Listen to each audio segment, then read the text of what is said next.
Setiap orang yang jatuh cinta pasti berharap ingin dipersatukan dengan orang yang dicintainya. Mungkin kamu juga seperti ini kan? Tidak heran, berbagai cara akan dilakukan demi mendapatkan hatinya. Tapi tahukah kamu, menurut beberapa teori, jika kamu sulit memiliki seseorang, artinya ini kabar baik. Sekilas mungkin terdengar aneh, tapi jika kamu penasaran dengan penjelasannya, simak video ini sampai habis. Setidaknya, ada beberapa teori dan perspektif yang bisa menjelaskan hal ini. 1. Perspektif Law of Attraction. Menurut Law of Attraction atau hukum ketertarikan, apapun yang kamu pikirkan dan rasakan secara konsisten akan tertarik ke dalam hidupmu. Namun seringkali apa yang kamu inginkan tidak langsung terwujud. Dan dalam konsep ini, penundaan bukan berarti penolakan, melainkan suatu rencana besar yang telah disiapkan semesta untukmu. Ketika kamu sulit memiliki seseorang yang kamu inginkan, itu bukan berarti kamu tidak berjodoh dengannya.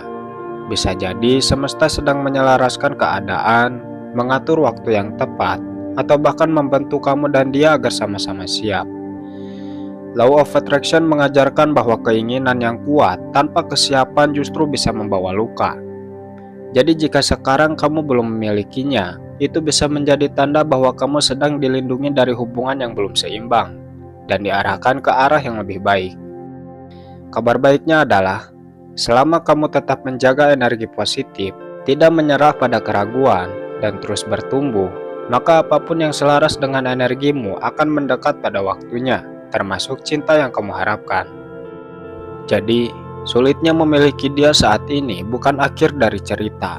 Justru itu bisa menjadi fase penting yang memperkuat keyakinan dan menata hidupmu agar bisa menyambut hubungan yang lebih kuat, lebih sehat, dan lebih membahagiakan. Tugasmu sekarang adalah perbanyaklah berdoa, dan kamu bisa menulis doanya di kolom komentar. Semoga doa itu menjadi wasilah atau alasan Tuhan mempersatukan kalian. 2. Perspektif spiritualitas. Dalam banyak ajaran spiritual, ada keyakinan mendalam bahwa segala sesuatu terjadi atas izin dan dalam pengawasan kekuatan yang lebih tinggi. Artinya, ketika kamu merasa sulit memiliki seseorang, bisa jadi itu bukan karena kamu tidak pantas untuknya, melainkan karena kamu sedang dilindungi. Penundaan dalam hubungan seringkali dianggap sebagai bentuk kasih sayang dari semesta. Apa yang terlihat indah dari luar belum tentu baik untuk perjalanan batin dan pertumbuhanmu.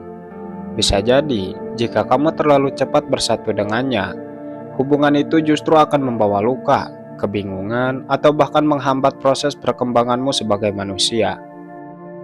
Spiritualitas mengajarkan bahwa jiwa kita memiliki perjalanan sendiri, dan dalam perjalanan itu, tidak semua orang yang kita cintai harus kita miliki. Justru dari rasa sakit, penantian, dan keterpisahan itulah jiwa kita belajar banyak hal, seperti belajar tentang ikhlas, tentang makna cinta sejati, dan tentang percaya pada waktu Tuhan. Itulah mengapa jika kamu sulit memiliki seseorang dianggap sebagai kabar baik, karena jika kamu belum memilikinya, itu berarti kamu sedang dijauhkan dari sesuatu yang belum waktunya, atau belum siap untukmu.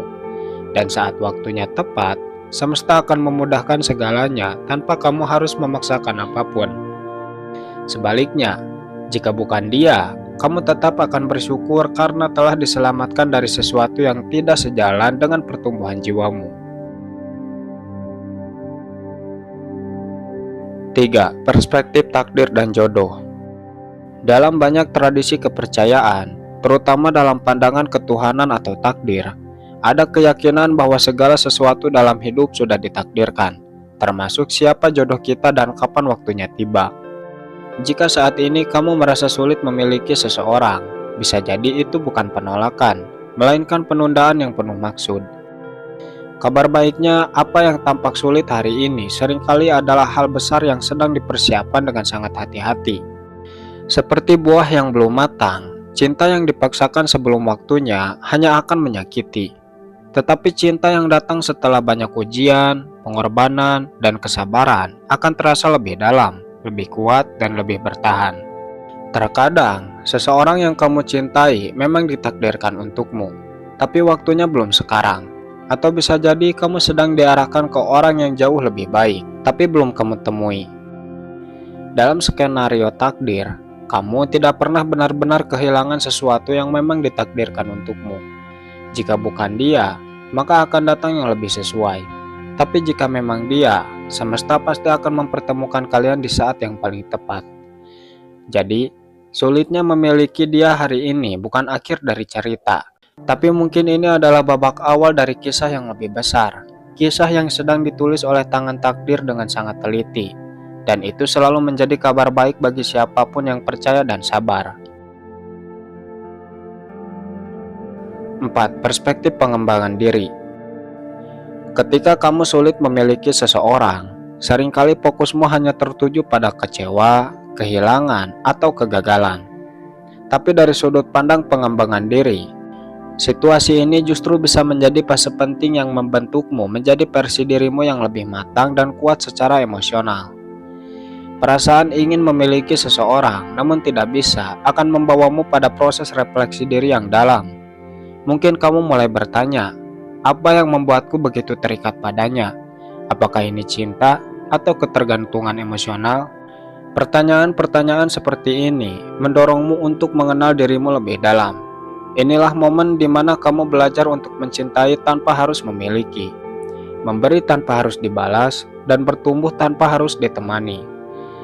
Lebih dari itu, rasa sakit karena sulit memiliki seseorang juga mengajarkanmu tentang ketahanan hati. Kamu belajar untuk bangkit, berdamai dengan kenyataan, dan tetap berjalan meski tanpa seseorang yang kamu harapkan. Dan kemampuan untuk bertahan inilah yang menjadi pondasi dalam membangun kehidupan yang lebih sehat, baik dalam hubungan, karir, maupun perjalanan spiritualmu.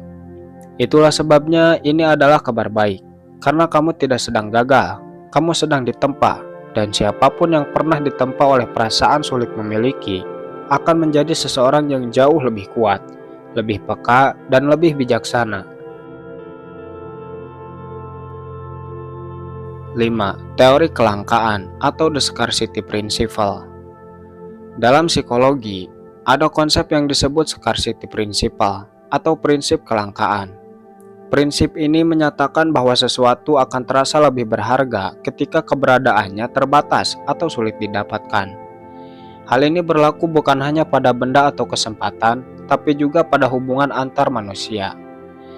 Ketika kamu merasa sulit memiliki seseorang, sebenarnya otakmu sedang menilai bahwa orang tersebut memiliki nilai yang tinggi. Kenapa? Karena dia tidak mudah didekati, tidak memberikan sinyal secara gamblang, atau memiliki kualitas yang membuat banyak orang tertarik. Ini memicu rasa penasaran dan keterikatan yang lebih kuat, karena sesuatu yang langka secara alamiah akan memicu respon emosional yang lebih intens. Namun yang menarik, kondisi ini bukan hanya tentang dia, tapi tentang dirimu sendiri. Ketika kamu tertantang untuk mendapatkan seseorang yang terasa tidak mudah, kamu akan cenderung memperbaiki diri. Entah itu berusaha jadi lebih menarik, lebih percaya diri, atau bahkan lebih dewasa secara emosional. Ini adalah efek positif dari prinsip kelangkaan yang tidak hanya membuat orang tersebut terasa bahagia, tapi juga membuat kamu bertumbuh selama prosesnya. Inilah mengapa sulit memiliki seseorang bisa menjadi kabar baik. Karena dalam proses mengejar atau menginginkan dia, kamu menemukan versi terbaik dalam dirimu sendiri. Dan seringkali, itulah pencapaian yang jauh lebih penting daripada sekedar memilikinya. 6. Perspektif neuropsikologi. Dari sudut pandang neuropsikologi, keinginan yang kuat, termasuk rasa ingin memiliki seseorang, sangat berkaitan erat dengan sistem dopamin di otak. Dopamin adalah zat kimia yang berperan dalam menciptakan rasa antusias, fokus, motivasi, dan kegigihan. Menariknya, dopamin tidak dilepaskan saat kamu mendapatkan sesuatu, tapi saat kamu mengejarnya. Artinya, ketika kamu sulit memiliki seseorang, tapi tetap memikirkannya atau hanya membayangkannya, otakmu sedang dalam mode pencapaian. Ini adalah fase yang sangat kuat untuk pembentukan mental. Kamu jadi lebih gigih, lebih kreatif dalam mencari cara mendekatinya, dan lebih sadar akan nilai diri. Kamu mulai memperhatikan penampilan, meningkatkan komunikasi, hingga membangun percaya diri. Inilah kabar baiknya. Proses ini bukan hanya tentang dia, tapi tentang bagaimana kamu mengaktifkan potensi terbaik dalam dirimu sendiri. Bahkan jika pada akhirnya kamu tidak bersamanya, kamu tetap menang, karena kamu telah tumbuh, berkembang, dan menjadi pribadi yang lebih siap menghadapi hubungan yang lebih sehat di masa depan. Jadi, dari kacamata otak dan sistem motivasi, sulit memilikinya bukan kegagalan, tapi sebuah pelatihan emosional dan mental yang akan sangat bermanfaat dalam banyak aspek hidupmu. 7. Perspektif psikologi Jungian. Dalam teori psikologi Carl Jung, ada konsep penting yang disebut projection dan the shadow self. Ketika kamu jatuh cinta pada seseorang, terutama seseorang yang sulit untuk dimiliki, bisa jadi itu bukan sekedar keterikatan biasa. Carl Jung percaya bahwa kita seringkali memproyeksikan sisi-sisi dari diri kita yang tersembunyi ke orang lain, terutama pada sosok yang membuat kita terpesona. Artinya, orang yang kamu cintai tapi sulit dimiliki, itu mungkin mencerminkan kualitas yang sebenarnya ada dalam dirimu, tapi belum kamu sadari atau terima. Misalnya, kamu melihat dia sebagai sosok yang kuat, percaya diri, atau mandiri. Dan itu bisa jadi adalah kualitas yang ingin kamu miliki atau pernah kamu abaikan dalam dirimu sendiri. Inilah kabar baiknya. Rasa sakit karena tidak bisa memilikinya justru membuka pintu untuk mengenal siapa dirimu sebenarnya. Kamu terdorong untuk mengevaluasi diri, menyembuhkan luka lama, dan menyatukan bagian-bagian dari kepribadianmu yang selama ini tersembunyi. Cinta yang tampak tidak berbalas bisa menjadi momen transformasi.